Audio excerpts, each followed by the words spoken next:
오늘 하나님께서 우리에게 주신 은혜의 말씀은 로마서 5장 20절입니다. 함께 봉독합니다. 율법이 들어온 것은 범죄를 더하게 하려 함이라. 그러나 죄가 더한 곳에 은혜가 더욱 넘쳤나니. 오늘 말씀의 제목은 은혜의 갈급함을 느끼는 사람들. 선포되는 말씀을 통해 하나님의 은혜를 경험하는 시간이 되기를 소망합니다. 여러분, 은혜는 죄인이 구원을 얻는 유일한 통로와 수단입니다. 그러니까 성도에게 구원과 영생을 보장해주는 하나님의 주권적인 행동이에요. 우리 디도서 2장 11절 모든 사람에게 구원을 주시는 하나님의 은혜가 나타나. 여기서 은혜는 히브리어로 헨입니다. 헬라어로는 카리스, 영어로는 그레이스죠. 블레싱이라고도 합니다. 그러니까 성경에서 다양한 의미로 사용돼요. 감사, 자비, 긍휼, 호의, 기쁨, 즐거움을 주는 것. 그리고 또 윗사람이 아랫사람에게 베푸는 친절이나 사랑을 의미하기도 합니다. 교회에서 사용하는 단어 중 가장 실용성 있는 단어가 은혜예요. 복음의 진수가 그 안에 있습니다. 그리스도인은 하나님 은혜에 갈급한 사람들이에요. 세상은 모든 면에서 교회보다 월등해요. 그러나 세상이 못하는 일이 하나 있어요. 세상에서는 하나님의 은혜를 경험하기가 어렵습니다. 이것은 교회만의 특권이에요. 여러분, 그 특권을 누립니까? 은혜에 대한 목마름. 이것이 그리스도인들이 교회를 찾는 가장 큰 이유이기도 해요. 여러분은 교회에서 은혜를 경험합니까? 은혜를 경험하지 못하면 신앙생활을 점검해야 되는 거예요. 여러분, 영혼의 닷을 내리기에 은혜만큼 좋은 곳이 없어요.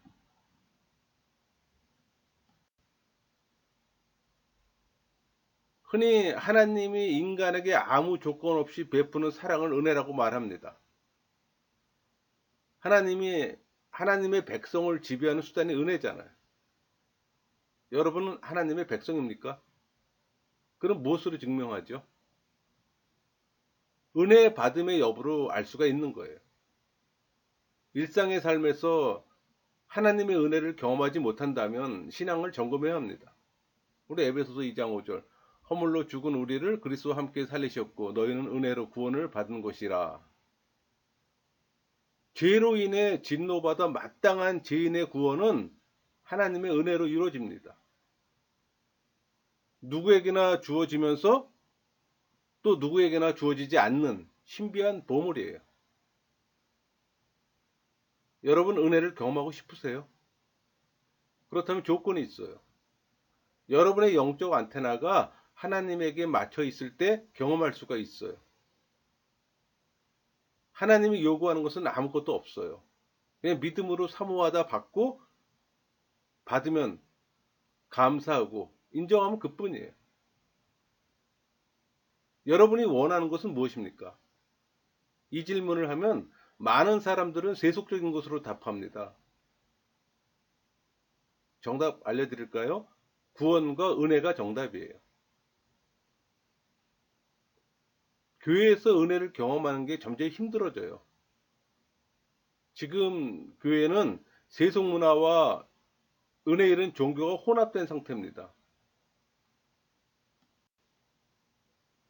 여러분, 불교의 고행이나 힌두교의 업보, 유대교의 언약, 이슬람교의 법전, 모두 인간의 노력으로 인정받는 길을 제시하고 있잖아요. 하나님의 사랑을 전부라고 말하는 것은 기독교뿐이에요. 그러나 그 귀함을 알지는 못해요. 예수님도 은혜에 대한 우리의 상태를 아셨기에 은혜 이야기를 자주 하셨어요. 선, 악 구분 없이 비치는 햇빛, 심지도 거두지도 않고 거저 먹고 산 새들, 가꾸는 사람이 없어도 험한 산자락에 절로 피는 들꽃등, 은혜로 가득 찬 세상을 보여주셨어요. 우리 성경에 예화로 나오는 것들 중에 한 마리 잃은 양이나 잃어버린 동전 한 입, 집 나간 탕자의 비유도 은혜란 놀라움에서도 개인적인 것을 또 보여줘요. 여러분, 예수님의 비유에는 많은 것이 담겨 있어요. 어떻게 보면 세상의 축소판을 보여줍니다. 그러니까 예수님은 잔치에 온 세리나 창녀도 환영했잖아요. 또 병든 자들이나 불의한 자들을 위해서도 오셨잖아요. 또 자기를 배반한 자, 특히 가장 필요로 할 때 자기를 버린 제자들을 대할 때도 예수님은 사랑을 보이셨어요. 우리가 볼 땐 불공평하게 볼 수도 있습니다. 그러나 은혜의 관점에서 보면 이해가 돼요. 우리 구약에 보면 하나님이 에서 대신 야곱을 택한 이유나 또 삼손에게 초자연적 능력을 허락하신 까닭, 왜 또 다윗을 이스라엘 왕으로 세우셨을까? 왜 불륜의 열매인 솔로몬에게 탁월한 은혜를 주셨을까? 그러니까 구약의 기사마다 이면에는 은혜의 물줄기가 흘러가는 걸 봅니다. 그 물줄기는 예수님의 비유에서도 나타나요. 그러니까 인간들의 상식인 권성 징악적 어떤 결과를 배제하는 거예요.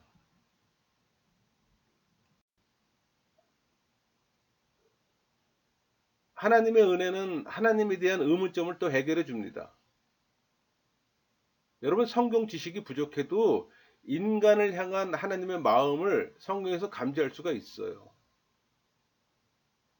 하나님은 우리를 사랑하지만 다른 한편으로는 우리의 행동에 또 반감을 느끼세요.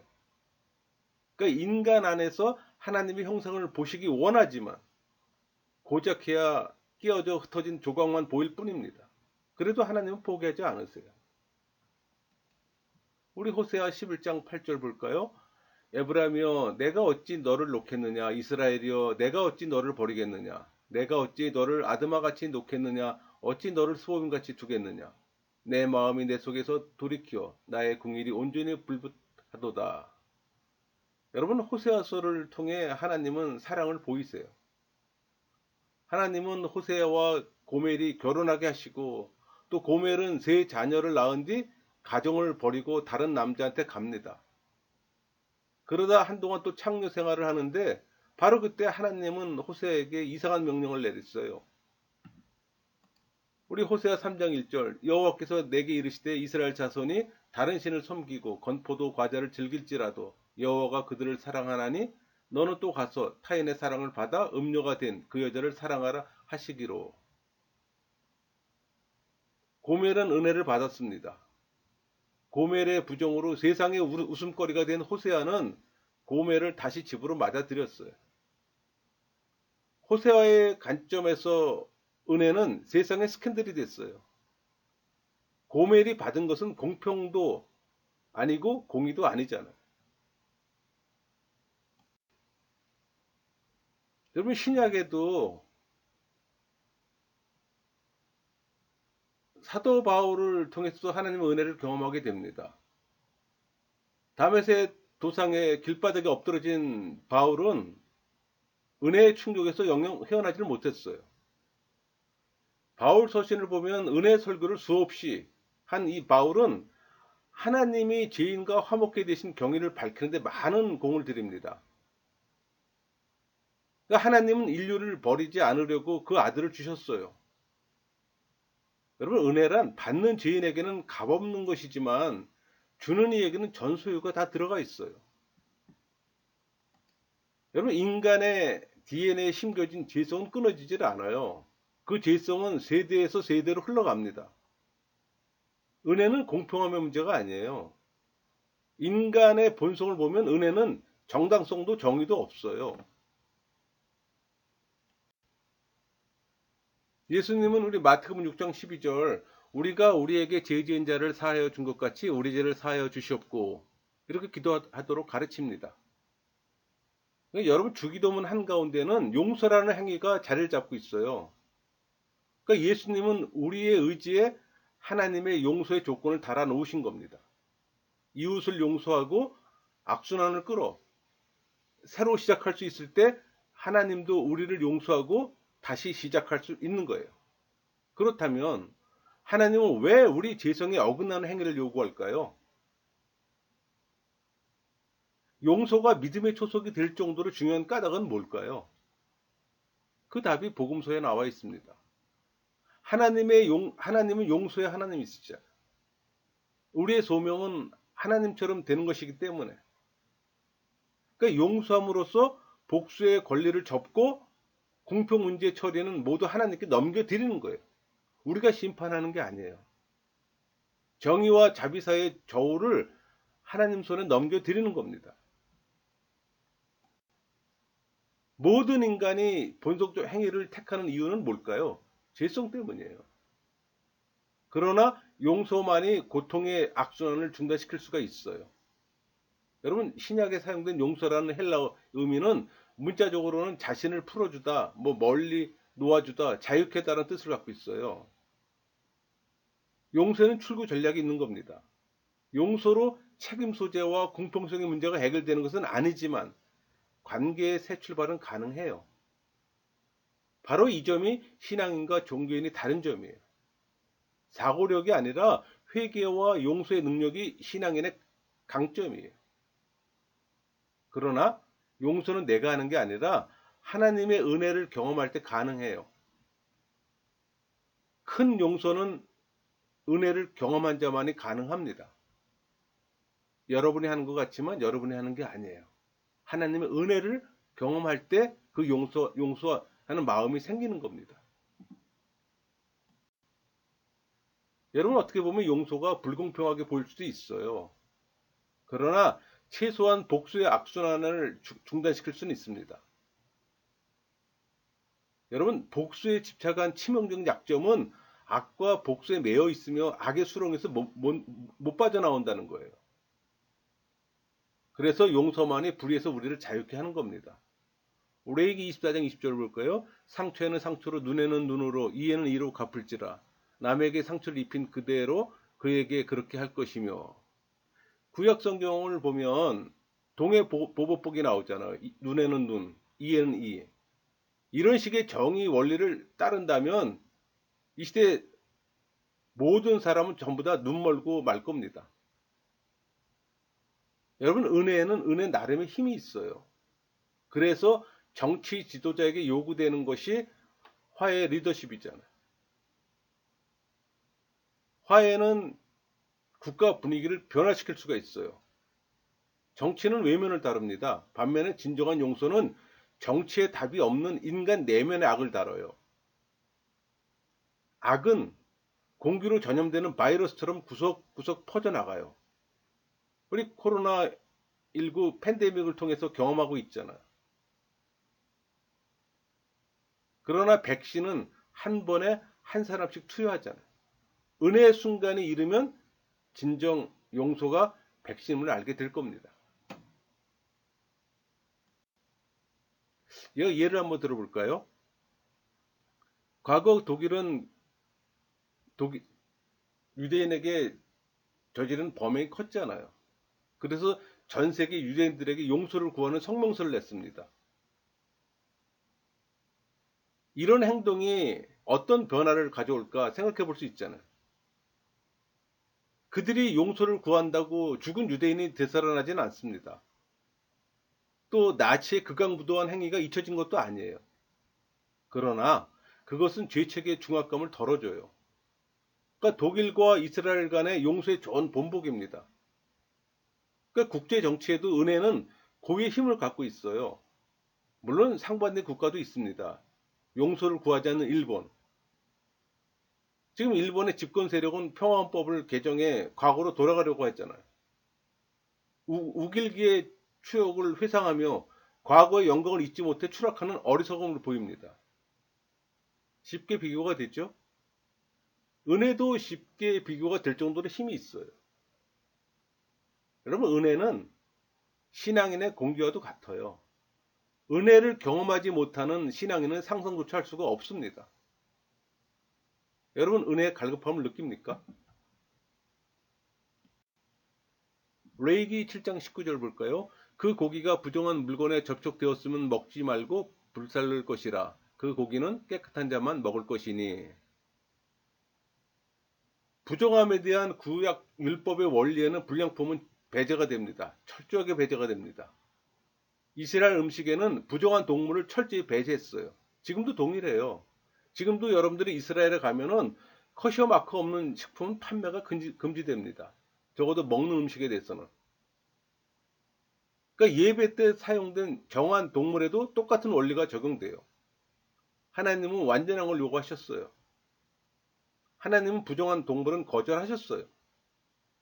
그래서 바리새인은 정교를 지키는 규율을 정확히 조목조목 정해두고 지키고 있습니다. 이방인 집에 들어가지 말라, 죄인들과 함께 먹지 말라, 안식일에 일하지 말라, 식사 전에 7번씩 손을 씻고 식사해라. 그런데 정결의식이나 안식일 규례에 신경 쓰지 않을 뿐 아니라 부정한 사람들에 대한 예수님의 방식은 유대인들을 당황케 했습니다. 결국 그 당황이 예수님을 십자가에 달리게 했잖아요. 예수님은 구약의 불량품 배제 원리를 무효화시켰어요. 대신 우리는 다 불량품이다. 하지만 하나님은 어쨌거나 우리를 사랑하신다. 은혜의 새로운 규정을 제시한 겁니다. 그 당시로서는 혁명이죠. 여러분 이런 혁명을 받아들일 수 있겠습니까? 여러분 예수 그리스도의 성육신과 십자가 사역은 하나님 은혜의 최고봉이라고 말할 수가 있어요. 우리 사도행전 11장 23절 그가 이르러 하나님의 은혜를 보고 기뻐하여 모든 사람에게 굳건한 마음으로 주와 함께 머물러 있으라 권하니. 그러니까 은혜야말로 신앙인들로 하여금 경건과 거룩한 삶을 유지케 하는 어떤 그 지속적인 힘이 됩니다. 그러니까 이방 사람들이 기독교인이 되는 것이 주님의 손에 의한 것임을 밝히는 겁니다. 그러니까 예수님의 전략은 구약 율법의 폐기가 아니라 완성이에요. 하나님은 죄 속에서 거룩을, 부정한 것에서 정한 것을 구별해 내심으로써 세상을 거룩하게 하셨어요. 그리고 예수님은 이 성화의 원리를 폐기하지 않고 그 기본을 바꾸신 겁니다. 성령을 보내주신 거예요. 이제는 성령 하나님이 우리 안에 내주함으로 우리도 하나님의 거룩함을 보이는 통로가 될 수가 있는 거예요. 성령이 내주하기 전까지는 그것이 어려워요. 그 거룩이 내 안에 들어오질 않기 때문에. 예수님처럼 우리도 부정한 세속을 활보하며 거룩함의 근원이 될 수가 있다는 겁니다. 예수님처럼 우리도 부정한 자를 정하게 할 수가 있어요. 물론 하나님의 은혜가 필요합니다. 여러분 거룩해지려고 애쓰지 마세요. 죄는 그 어떤 노력을 해도 거룩해질 수가 없어요. 오직 성령의 은혜로만 가능합니다. 그것을 깨달으면 성공한 겁니다. 여러분 은혜의 목마름이 느껴집니까? 최근에 동성애 문제가 이슈가 되었습니다. 뭐 이슈가 된 지 하루 이틀 된 건 아니지만 계속적인 이슈가 되고 있어요. 오늘은 은혜의 관점에서 한번 접근해 볼게요. 오해하실까봐 먼저 밝힙니다. 저는 포괄적 차별금지법안에 반대합니다. 그 중에서도 성소수자 차별금지법 개헌에 반대를 해요. 다만 이 문제를 은혜 차원에서 한번 말하고자 합니다. 여러분, 나와 다른 사람들을 대하는 태도에 은혜가 어떤 영향을 미칠까요? 어떤 이는 동성애자가 되지 않기를 원했지만 뜻대로 되지 않았어요. 그는 죄책감에도 불구하고 결국 자기가 택할 길을 가느냐 마느냐 둘 중에 하나라는 결론에 이릅니다. 그래서 편하게 살려면 동성애자라는 정체성을 인정하고 동성애자를 찾아야 한다고 결론 지어요. 저는 동성애를 잘 몰라 다양한 방법으로 사들을 해봤습니다. 생물학적으로, 성경학적으로. 제가 동성애를 차라리 몰랐더라면 제 생각이 더 단순했을 거라는 생각도 해봤어요. 그저 구약의 율법 조항을 들고 무조건 반대하면 됐잖아요. 그런 단순함을 넘어 이제 그들을 어떻게 대해야 하나, 그걸 생각해 보는 겁니다. 예수님이라면 어떻게 하셨을까? 저는 그들과 연관성도 없어요. 그러나 반대에도 불구하고 동성애자를 사랑으로 대하려는 목회자들을 봅니다. 그 목회자들이 성경을 모를까? 저는 성경이 금하고 있음을 확신하기에 동성 결혼을 반대하며 늘 그 점을 분명히 합니다. 다만 교회에서 피난처를 찾지 못하는 그들에게 피난처를 마련해 주려는 목회자를 이해할 뿐이에요. 저는 못하고 있습니다. 동성애 성향은 바꾸기가 쉽지 않다는 걸 인정하면서도 동성 결혼을 반대해요. 저는 나와 다른 사람을 대하는 방식에 대해 자주 생각합니다. 동성 결혼이 잘못된 것이라는 믿음은 확고함에도 불구하고 동성애 집단에 그리스도의 사랑을 베풀어야 할 부담을 느낀다는 얘기예요. 그리스도인들이 윤리적 삶에는 확고한 입장을 지키면서도 사랑을 베풀 수 있다고 생각합니다. 구약의 말씀대로 돌을 들고 그들 집회에 가서 그들을 돌로 칠까요? 아님, 교회에 들어오는 그들을 돌로 치면서 막을까요? 우리는 악한 죄인이나 여전히 하나님의 자랑이요 기쁨입니다. 우리 모두는. 교회에 속한 우리 모두는 은혜로 치유된 눈을 갖고 있는 것이 필요해요. 하나님의 악한 우리에게 풍성히 부어주신 은혜가 다른 이들에게도 얼마든지 임할 수 있음을 보는 눈이 필요하다는 얘기입니다. 여러분, 이 시대는 무당이 목사가 돼요. 또 흉악범이 하나님의 은혜로 그리스도인이 됩니다. 여러분, 반대하는 건 쉬워요. 그럼 문제 해결이 되나요? 한 사람을 사랑한다는 것은 그 사람을 하나님이 의도하신 모습으로 본다는 겁니다.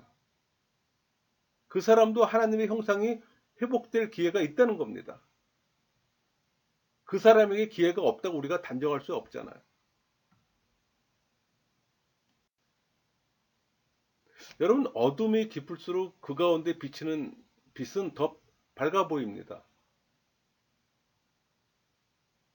죄가 더 많이 드러날수록 하나님의 용서의 은혜는 더 크게 느껴지는 거예요. 그 말은 하나님의 은혜는 언제나 풍성함에 변함이 없어요. 하지만 인간의 죄가 더 많아지고 죄책이 더 커질수록 은혜의 풍성함 또한 더 커 보이는 겁니다. 그게 잘 표현되는 게 로마서 5장 20절 말씀에 있잖아요. 율법이 들어온 곳은 범죄를 더하게 하려 함이라. 그러나 죄가 더한 곳에 은혜가 더욱 넘쳤나니. 죄의 무게보다 하나님의 은혜가 비교할 수 없을 정도로 더 크고 놀라움을 알게 해요. 그러니까 은혜의 물결은 죄의 물결을 능가하잖아요. 문제는 은혜를 경험하지 못하는 종교인이 많다는 겁니다. 교회 안에 상당수의 종교인이 있다는 게 더 슬픈 현실이에요. 여러분, 찬송가 나 같은 죄인 살리신 이 찬송가 모르는 사람이 없을 겁니다. 수시로 부르죠. 이걸 부르고 나서 이런 질문을 한 적이 있어요. 이 노래가 당신한테는 어떤 의미를 줍니까? 여러분에게도 물어볼게요. 이 노래가 여러분에게 어떤 의미를 줍니까? 여러분, 은혜에는 줄이 있어요. 어거스틴은 하나님은 손이 비어 있는 자에게 주신다고 말한 바가 있습니다. 그러니까 자기를 부정하는 자에게 은혜가 임하는 거예요. 아무 변명도 하지 않고 하나님의 은혜에 두 손 벌릴 때만 그 나라에 들어갈 수가 있어요. 받으려면 받을 자세가 필요하잖아요. 그것이 은혜의 줄입니다. 그 줄을 기독교 용어로 회개라고 합니다. 여러분, 회개란 은혜로 들어가는 문이기도 해요. 탕자의 비유에서 회개란 기쁨의 잔치가 있는 집으로 들어가는 걸 말합니다. 그럴 때 관계 회복의 길이 열려요. 그러니까 우리가 하나님의 사랑을 안다면 하나님의 은혜를 남용하는 것이 아니라 그 은혜에 한없이 감격하며 살아가는 거예요. 우리 로마서 6장 15절. 그런즉 어찌하리요? 우리가 법 아래 있지 아니하고 은혜 아래 있으니 죄를 지으려 그럴 수 없느니라. 하나님의 은혜 아래 있는 신앙인들은 죄에서 해방되었어요. 그렇다고 죄의 경향성마저 없어진 건 아니에요. 죄책만 없어진 것이지 죄의 오염은 여전히 남아 있어요. 죄책이 없어졌다고 자기 방식대로 살아도 무방하다는 면죄부가 아니라는 사실을 꼭 기억해야 합니다. 여러분, 교회 안에 율법주의를 많이 봅니다. 제 경험상 목회자와 중직자가 더 심해요. 은혜를 위협하는 최고 장애물은 율법주의예요. 세속에서도 율법주의가 구조화시키는 수치심은 상당한 위력이 있어요. 그러나 거기엔 대가가 따릅니다. 계산할 수 없는 큰 대가. 그러나 하나님과의 관계에서는 통하지 않는다는 겁니다. 거짓 순교를 추구하는 율법주의는 은혜 기피 중에 비롯된 교묘한 잔꾀예요. 오랜 시간을 거쳐 깨달았어요. 말씀을 달달 외우면서도 말씀의 핵심을 모르는 것처럼 착각 속에 머뭅니다.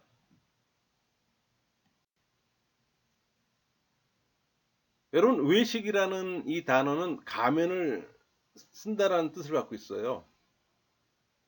위선은 사람들이 기독교를 거부하는 가장 큰 이유 중에 하나일 겁니다.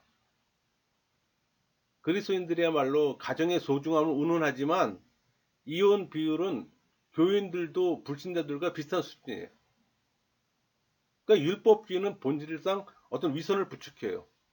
내면을 은폐할 수 있는 행동 목록을 정해져 있다는 겁니다. 그러니까 위선의 유일한 해결 방안은 회개에 이르는 정직이에요. 성경이 말하듯 하나님의 은혜는 뭐 살인, 외도, 배반 등 어떤 죄든 다 덮을 수가 있어요. 중요한 것은 은혜를 경험해야 한다는 겁니다. 그러나 위선은 은혜를 받아야 할 필요성을 느끼지는 못해요. 위선의 가면이 벗겨질 때 은혜를 기피하기 위한 거짓의 손을 밝혀지는 겁니다. 사람들은 여러 개의 가면을 갖고 있어요. 그 가면 때문에 오히려 은혜를 경험하지 못하는 어리석음에 빠지는 겁니다.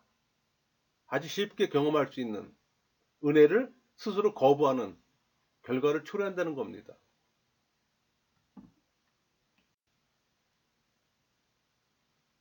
예수님은 율법이 절대적이고 완벽해 인간의 의지로는 하나님 의에 도달할 수 없다고 선포하셨어요. 여러분, 하나님의 은혜를 얻으려면 애쓸 필요 없어요. 그 환경 안에 들어가면 됩니다. 그 시간에 노출만 하면 돼요. 참 쉽죠? 쉬운 것을 못하는 이유가 있어요. 방법을 모르거나 여러분이 속한 집단이 종교인의 집단이기 때문에. 율법주의자들은 자기가 하나님의 사랑을 받을 자격이 있다고 노력합니다. 문제는 하나님 사랑은 자격 없는 자에게 주시는 하나님의 선물이라는 사실을 몰라요. 그게 복음인데. 얻으려고 노력하는데 얻지를 못해요. 아이러니하죠? 죄의 해결은 엄격한 행동 규정을 만들고 지키는 게 아니에요. 죄의 해결책은 하나님을 체험적으로 아는 겁니다. 은혜를 경험하면 알게 돼요. 심플하잖아요. 여러분, 은혜의 풍성함은 마르지 않는 하나님의 은혜를 말합니다. 우리 에베소서 1장 7절, 우리는 그리스도 안에서 그의 은혜의 풍성함을 따라 그의 피로 말미암아 속량코 제사함을 받았느니라.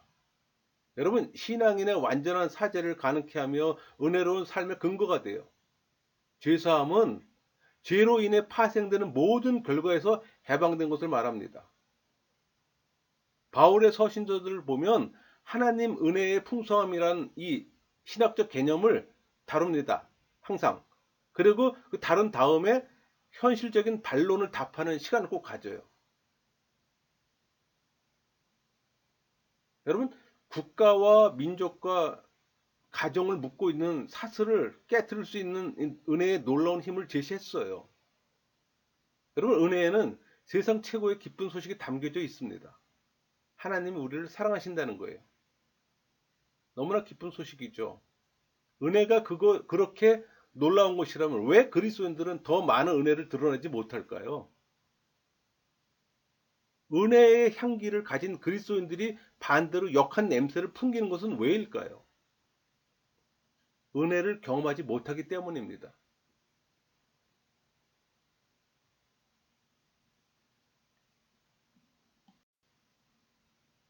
사도 바울의 질문의 답 중 하나는 교회가 정치 문제에 너무 휩쓸린 나머지 권력의 법칙을 따라 움직이고 있다고 보는 겁니다. 여러분, 교회 소명이 상실될 위험은 정치 영역에서 가장 크게 나타나요. 진보와 보수의 영역을 구분해서 피 터지게 싸우지 않아요. 세상에서건 교회 안에서건. 그러니까 그리스도인은 도덕주의자로 이미 이미지가 굳어져 있어요. 왜 그럴까요? 두려움 때문입니다. 세상에서 그리스도인은 외부의 공격을 느껴요. 사회의 부패성을 대변하는 도덕 변화가 우리 주변 도처에 일어나고 있습니다. 그러니까 그리스도인은 어떻게 하면 도덕적 가치관을 고수하면서 동시에 은혜와 사랑의 정신을 보여줄 수 있을까? 생각해 볼 수 있잖아요.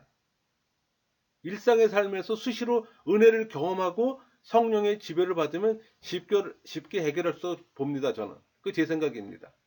우리 에베소 2장 8절. 너희는 그 은혜에 의하여 믿음으로 말미암아 구원을 받았으니 이것은 너에게서 난 것이 아니요 하나님의 선물이라. 그 은혜로 받은 하나님의 선물인 믿음이 있다는 것을 언제 알게 될까요? 은혜를 깨닫게 될 때 알게 되는 거예요.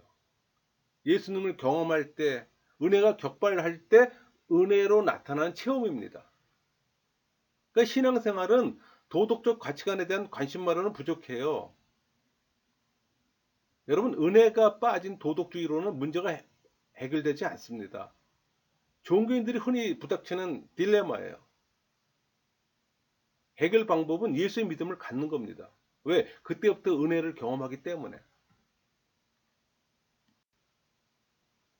예수님은 예루살렘에 계시면서 유대와 사마리아 땅끝까지 퍼져나갈 수 있는 새로운 차원의 나라를 세우려고 오셨어요. 예수님 시대나 바울 시대에도 정치 문제, 동성애 문제가 있었어요. 예수님도 바울도 이런 현실을 알고 있었어요. 그럼에도 불구하고 예수님은 둘 중 어느 것도 언급하신 적이 없습니다. 오직 하나님 나라에 초점을 두고 살았어요. 현대 교회가 이 부수적인 것에 많은 에너지를 쏟는 현실에 안타까움을 느낍니다. 미래의 기독교 역사가들이 이 시대의 교회를 이렇게 평가할 겁니다. 예수님의 지상 명령을 수행하기 위해서는 별로 한 일이 없었다. 다만 정책 문제, 동성애 문제로 용감히 싸웠다. 그렇게 평한다면 우리의 마음이 어떨까요? 하나님과 멀어지는 세상에 그리스도인은 어떻게 사랑을 베풀 수 있을까 생각해야 합니다. 사랑을 표현하는 최선의 방법을 정해야 한다는 겁니다. 그중 하나가 하나님의 은혜를 경험하고 받은 사랑을 나누는 일을 신앙인들이 해야 한다는 겁니다. 우리는 신앙과 정치라는 영역에서 비틀거리고 있어요. 사회의 당면 이슈는 중요한 것이며 문화 전쟁은 불가피해요. 그러나 그리스도인은 전쟁에 임하는 지혜가 필요하다는 겁니다. 자비와 거리두기가 있어야 되는 거예요. 그게 지혜입니다. 지혜가 필요하다는 얘기예요. 또 하나는 교회가 정치와 조화를 이루고 살 수는 없어요. 여러분 타문화권에 복음 들고 들어간 선교사들도 그 나라 특정 관습에 도전할 필요성을 느꼈습니다. 그럼 정치적 문제가 되는 거예요. 인도 선교사들은 카스 제도, 아동 결혼, 신부 화형 그런 것들에 맞서 싸웠어요. 남미에서는 인신 제물을 못하게 막았어요. 아프리카에서는 일부 다처제와 노예 제도에 반대했습니다. 그러니까 신앙이란 개인의 경건에서 끝나는 것이 아니라 사회에 주는 메시지도 된다는 사실을 그리스도는 알았던 겁니다. 또 하나는 교회와 정치가 친해지면은 정치는 좋지만 교회는 나쁘다는 거예요. 지금 상당수의 목회자들이 정치에 참여하잖아요. 교회의 최대 위험이 바로 여기에 있습니다. 그런 현상이 나타나면 은혜의 메시지가 정치에 의해서 점점 잠식당해요. 여러분들 쉽게 볼 수 있잖아요. 보수 진보 프레임에 빠져서 쓸데없는 싸움들을 하잖아요. 교회는 하나의 저항 세력 중 정부의 막강한 위력에 대한 균형 세력으로 존재할 때 진가를 발휘할 수가 있어요. 정치와 친해질수록 그 메시지는 그만큼 희석해집니다. 복음이 변질된다는 거예요. 독일 교회가 그걸 증명했잖아요. 여러분, 성령의 지배를 받는 신앙인은 어떤 모습일까요? 신앙인의 삶의 중심은 윤리나 규율이 아니에요. 새로운 시각이 있습니다. 여러분, 은혜를 경험하고 싶으세요? 죄인이라는 사실을 인식하고 자신을 볼 때 율법주의에서 벗어나는 겁니다. 그래야만 은혜를 찾아 하나님께 갈 수가 있어요. 그럼 하나님이 죄인인 나를 벌써 사랑하고 계셨음을 깨달아 알 수가 있는 겁니다. 또 이웃을 대할 때도 하나님이 사랑하신 죄인으로 볼 때 역시 율법주의에서 벗어날 수가 있는 거예요. 나 자신이나 교회 안의 사람처럼 그들 역시 하나님이 사랑하시는 죄인입니다. 우리 고린도후서 6장 2절 이르시되 내가 은혜 베풀 때 너에게 들고 구원의 날에 너를 도왔다 하셨으니 보라 지금은 은혜 받을 만한 때요 보라 지금은 구원의 날이로다. 결단할 때는 각 개인에게 올바로 선택해야 할 책임이 부과된 책임의 때입니다. 하나님과 화해를 이루라는 메시지를 가볍게 여긴다면 은혜는 없을 겁니다. 은혜를 포기하는 어리석은 자가 되는 겁니다. 여러분, 성령의 지배를 받는 신앙인은 은혜의 렌즈로 세상을 보는 사람이에요. 종교인하고는 다릅니다. 은혜의 렌즈로 세상을 보면 불완전조차 은혜의 조건임을 깨닫게 돼요. 여러분, 빛은 갈라진 틈으로 들어와요. 완벽하면 들어갈 틈이 없어요. 세상에 필요한 것은 그리스도의 사랑입니다. 나한테는 하나님의 은혜가 필요해요. 이것이 내가 하는 간구예요. 환자인 나는 더 이상 혼자의 힘으로 살아갈 수가 없어요. 하나님 도와주세요.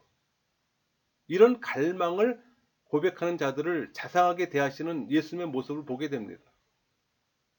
도덕적으로 인정할 수 없는 사람을 만날 때면 예수님의 정신을 되살리면서 혼자 중얼거립니다. 아마 이 사람도 하나님이 사랑하실 거야. 이 사람도 하나님의 은혜를 갈망할 거야. 말씀을 마치겠습니다.